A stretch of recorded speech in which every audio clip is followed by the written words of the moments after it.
A total internet blackout, and yet Yumang Long's popularity is surging on Bilibili.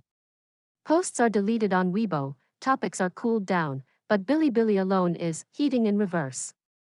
Someone claiming to be a content reviewer says directives from the Central Propaganda Department and the Cyberspace Administration are at odds. At the same time, director Ching posted 3 Weibo messages on Xiao Renliang's heavenly birthday, stirring public shock. Don't miss the next drop, subscribe and enable the bell. While the truth is being sealed off, overseas actions are spreading. Rallies in multiple U.S. cities, 430,000 global signatures, a Taiwanese memorial service and the white paper campaign responding in tandem. Yumang Long has become the loudest name outside the Great Firewall. Have you noticed, far from being forgotten, the Yumang Long case is getting stranger? The whole internet is suppressing it, yet a single platform is defying heaven, not deleting, but actively boosting. Even more bizarre, at the very same time, a director long rumored to be connected to the Xiao Renliang case, Ching, suddenly fired off 3 eerie Weibo posts. That day happened to be Xiao's heavenly birthday. The posts read like mourning on the surface, but in truth, like a threat letter or a last testament. These two phenomena at once are no coincidence.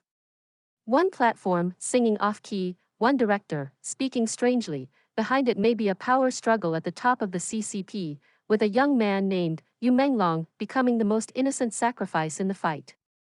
Let's start here. Why does Bilibili dare to rebel? What exactly is Ching hinting at? More importantly, who is orchestrating this truth-gagging war? Bilibili's rebellion and whispers of CCP infighting. First, the most unbelievable phenomenon. Right now, if you're in mainland China and try to learn the truth about Yumang Long online, it's extremely difficult.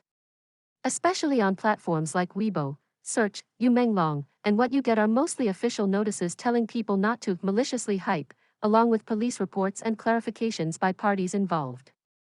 In short, a harmonious scene with the truth tightly covered. But the strange thing is on Bilibili. Recently, a netizen claiming to be a Bilibili moderator blew the whistle on X overseas, revealing a shocking inside story. He said every workday they receive directive emails from the Central Propaganda Department and the Cyberspace Administration. Regarding Yumang Long, the Propaganda Department's order was strict suppression. Paradoxically, another agency, he called it online propaganda, which many guess refers to the Cyberspace Administration, gave Bilibili the exact opposite order, greatly increased the heat. These two bodies, one the CCP's top organ for propaganda, directly led by Politburo Standing Committee member Kai Chi, the other the powerful department that governs online content, issued commands that flatly contradict each other. Under an authoritarian system like the CCP's, such conflict is extremely rare. The result? Only Bilibili has become an information island for the Yumang Long case. I ran a small experiment, look at the comparison. Search Yumang Long on Weibo, content is very limited and mainly official voices. On Bilibili, there's a wealth of content, masses of videos and discussions questioning the cause of death, and searches are unrestricted. Search the location involved, 798 Art District/Museum.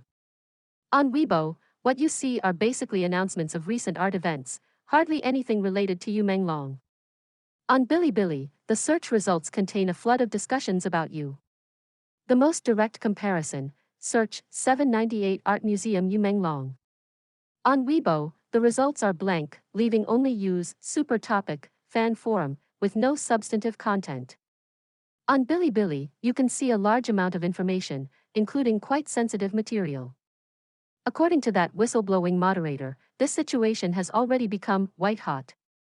One case is being fully suppressed on China's biggest social platform, yet allowed, and even encouraged, on a youth-heavy platform like Bilibili. This is absolutely not a simple censorship mistake. Many analysts point out that this very likely reflects infighting at the top of the CCP. Rumors online have long said the Yumang Long case touches not only on Politburo Standing Committee member Kai Chi's alleged illegitimate child, but also on Xi Jinping's younger brother Xi Yuanping. Kai Chi is the top official in charge of the propaganda department, so a blackout ordered by that department fits perfectly. But why would the Cyberspace Administration do the opposite? Interestingly, its current director Zhuang Rongwen rose through Fujian and is considered part of Xi Jinping's Minjiang New Army. Although Kai Chi is also a Xi loyalist, there are complex power games even within the camp. Is it possible that some faction is using the UK's to strike at Kai Chi? It's a bold guess, but currently the only explanation that fits Bilibili's aberrant behavior. Power struggles in the CCP often play out through seemingly unrelated social events. The life of a young actor may already have become a pawn in their game. What do you think? What reasons might lie behind Bilibili's abnormal move? Share in the comments, let's discuss.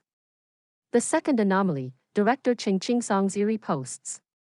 If Bilibili's oddity is the tip of an internal struggle iceberg, then Ching Song's latest moves feel like a chilling trailer from the abyss.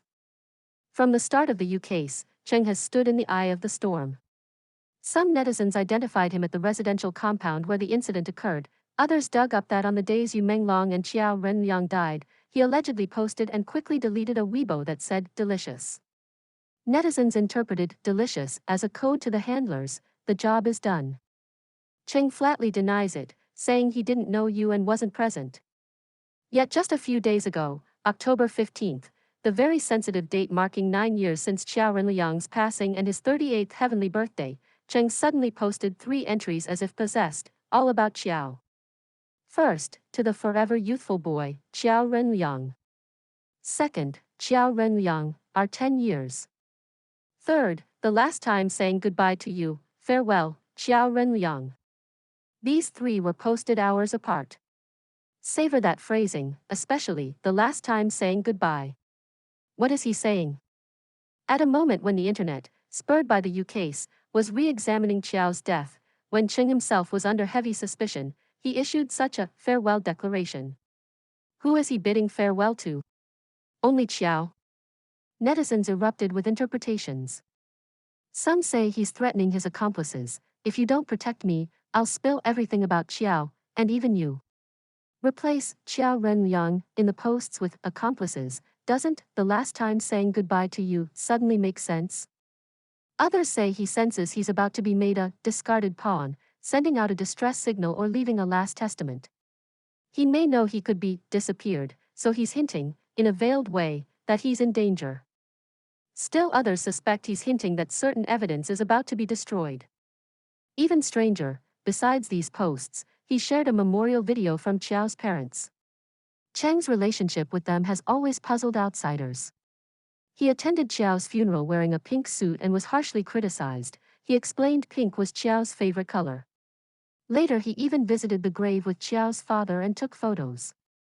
A person whose ties to Xiao are so complicated, and who is currently mired in suspicions around another death, making such moves at such a sensitive moment, there's a huge amount of signaling here. This is clearly more than simple mourning, it feels like a carefully designed message. As to whom it targets, only he and the hidden hands likely know. Rekindled cold case, the mystery of Xiao Renliang's abnormal death. Mention Cheng, and you must discuss Xiao, because the 2 cases share too many striking similarities. Xiao was found dead on September 16, 2016, officials concluded depression. But for 9 years, claims that he died due to extreme abuse have never ceased. Rumors, grisly in detail, circulate widely. In brief, Xiao did not take his own life but was destroyed in a prey game by tycoons and the powerful, subjected to prolonged extreme abuse. Photos purportedly of his body showed horrific injuries, missing arm, odd supports in the abdomen, etc. Though unverified, the sheer number of anomalies kept fans crying injustice for 9 years. After the UK's broke, netizens became horrified by overlaps suggesting the same evil group might be behind both. Many insiders accused in the UK's also appeared on the suspect lists for Xiao. Both were officially labeled accident or self-inflicted, while the public circulated versions of abuse. Both cases came with chilling themes of sacrifice and prey games. Even more hair-raising, netizens traced several so-called art museums in Beijing that hosted extremely sinister exhibits. Some suspect the displays included victims' belongings, or even body parts such as leg bones and skulls. This is beyond normal comprehension, yet widely discussed online in China. There are even more esoteric speculations involving the very top. Some say Qiao's birthday is the same as Xi Jinping's father Xi Zhongshuan's, and Yumang Long shares a birthday with Xi Jinping, leading to suspicions they were used in some ward-off calamity sacrificial ritual. Another version points to a senior executive surnamed Kai at news agency Tianyu Media, rumored to be Kai Chi's illegitimate child, whose daughter allegedly shares Yu's birthday. Whatever the theory, they all point to one thing: their deaths are anything but simple, exposing the most corrupt, darkest intersection of China's entertainment industry and power structure. A spark becoming wildfire, support from around the world. Inside China, the truth is suppressed, people can only discuss it obliquely. Overseas, more and more are standing up, refusing to let Menglong pass in obscurity. The China Democracy Party National Committee in the U.S. recently issued a national call to support you. They urge international attention and demand the CCP disclose the truth. One line stands out: when truth is buried, silence becomes complicity. We refuse to forget, we refuse to be muzzled. The action plans peaceful rallies in late October in New York, Los Angeles, San Francisco, Hawaii, and other major U.S. cities. They will hand out flyers, display boards, and invite Americans to sign the global petition, calling for international intervention. The global petition has surpassed 430,000 signatures. Another group, Overseas Chinese News Online, launched a global online support campaign, inviting netizens worldwide to use blank paper as a symbol and speak the name Yumang Long in their own languages. In Taiwan, people are commemorating him in their own ways. Some say that at baseball stadiums, as crowds leave, songs sung by Yu are being played. His mentor, veteran Taiwanese manager Sun Durong, also held a memorial and soul-comforting ceremony for him on October 17 at his own expense, hoping he can rest in peace. There's a touching detail. Sun originally planned to have fans release 120 fish-shaped balloons at the end, symbolizing Yu's soul swimming freely toward the light like a fish. Later, considering environmental harm, he decided to cancel the release and asked fans to take the balloons home. He said, "This fish is what he looks like in heaven. May he be free, may he be at peace."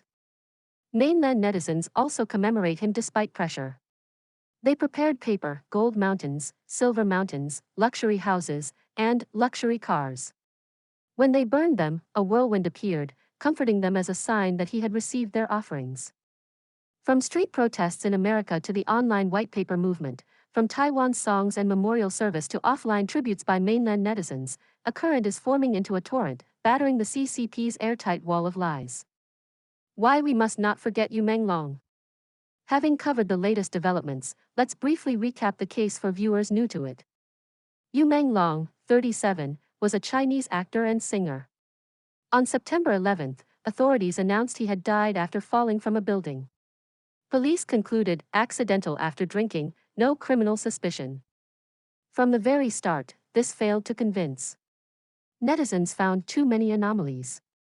Video shows that in his final live stream, Yu's expression was extremely unnatural. His eyes darted to the side constantly, he was very nervous. His smile was forced.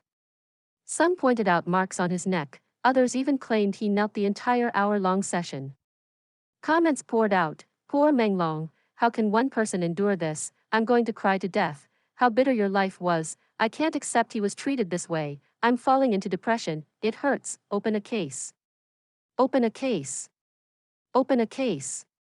Give him justice." Netizens also found that on a 2020 fan ranking by his company Tianyu Media, all other stars used bright glossy color photos, but the photo for Yu, who ranked second by fan count, was black and white. In Chinese culture, that symbolism is self-evident. As the story grew, more clips emerged showing his kindness and warmth, sweet moments with his girlfriend. He holds her with eyes full of affection, interactions with fans. He reminds them to watch their step, mind the pillar. He cheers on fans taking the college entrance exam. He tells fans, "You've worked hard, go home now, it's cold." One netizen's comment captured it perfectly. Character shows in details. I used to think other people's stories had nothing to do with me, I'd forget after watching. But this time, I truly felt a soul I've never met shining with a moving light right before my eyes. In that light are his kindness, perseverance, and warmth. The preciousness of a soul is not determined by familiarity. Every life that has lived earnestly deserves to be treated with solemn respect. Precisely because he was so warm and kind, his strange death has left countless strangers grieving and furious. We cannot accept a vibrant life being brushed aside with a cold accident. The industry's self-rescue and our responsibility. Finally, a deeper topic. After comparing Yu, Qiao, and two actresses, Zhao Lucy and Zheng Shuang, some netizens sighed. They said in China's dark entertainment industry, men are sometimes more naive, less able to protect themselves, and end in tragedy. Zhao Lucy and Zheng Shuang also faced huge pressure and coercion, but they used almost crazy means to save themselves. When Zhao Lucy felt her personal safety was threatened, she live-streamed frantically on social media, laying bare everything to fans. This meant everyone knew her situation. If something happened, perpetrators would struggle to hide. Zheng Shuang, also a Tianyu artist, chose to use surrogacy and child abandonment scandals in the US to turn it into an international story, covered by the BBC and American media. Then, leveraging the legal issues surrounding the children, the whole family stayed in the US, escaping Tianyu's claws. Their behavior seemed outrageous or irresponsible at the time. In hindsight, it may have been the only way to survive in a hopeless environment. Make yourself a hot potato, a global focus, so dark forces dare not strike. Yu and Xiao, perhaps too kind and forbearing, were ultimately swallowed by darkness. It's heavy to say this. A normal society shouldn't require such extreme self-protection. A young person's death should not be a tool for power struggles or a national guessing game. By now, the Yu case has far surpassed an individual tragedy. It's like a mirror reflecting rot and darkness from the entertainment industry to the pinnacle of power under CCP rule. As long as this wall stands, and truth can be buried at will, any of us could become the next Yumang Long. So please, don't stop paying attention, don't stop asking questions. Every share and comment adds strength to the truth. That's all for today. What deeper reading do you have of Bilibili's anomaly and Ching Song's bizarre posts? Share your views in the comments. If you care about this issue, share this video so more people know. Menglong, we have not forgotten.